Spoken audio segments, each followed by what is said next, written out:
നമസ്കാരം കൂട്ടുകാരെ. നിങ്ങൾക്ക് ശ്രീരാമന്റെയും സീതാദേവിയുടെയും കഥ അറിയാമോ?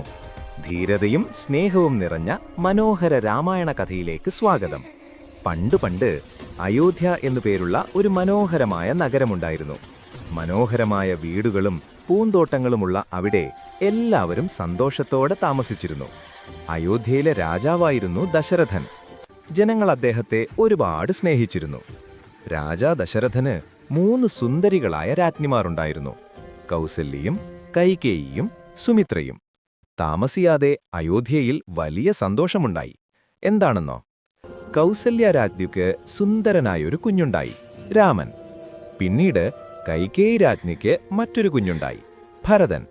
ശേഷം സുമിത്ര രാജ്ഞിക്ക് 2 സുന്ദരന്മാരായ കുഞ്ഞുങ്ങളുണ്ടായി, ലക്ഷ്മണനും ശത്രുഘ്നനും.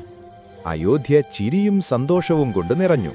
4 രാജകുമാരന്മാരും ഒരുമിച്ച് വളർന്നു, കളിക്കുകയും പഠിക്കുകയും ചെയ്തു. രാമൻ മൂത്തവനും ഏറ്റവും ദയയുള്ളവനുമായിരുന്നു. അദ്ദേഹം തന്റെ സഹോദരങ്ങളെ എപ്പോഴും ഒരുപാട് സ്നേഹിച്ചു. രാമൻ, ഭരതൻ, ലക്ഷ്മണൻ, ശത്രുഘ്നൻ, 4 സ്നേഹമുള്ള സഹോദരന്മാർ. അവരെപ്പോഴും ഒരുമിച്ചായിരുന്നു. നമ്മുടെ രാജകുമാരന്മാരെ അടുത്തതായി കാത്തിരിക്കുന്നത് എന്ത് സാഹസിക യാത്രയാണ്! രാമന്റെ കഥയുടെ അടുത്ത ഭാഗത്തിനായി ഹോപ്പ് ബഡ്സിൽ ഞങ്ങളോടൊപ്പം ചേരൂ. സബ്സ്ക്രൈബ് ചെയ്യാൻ മറക്കല്ലേ. Bye bye.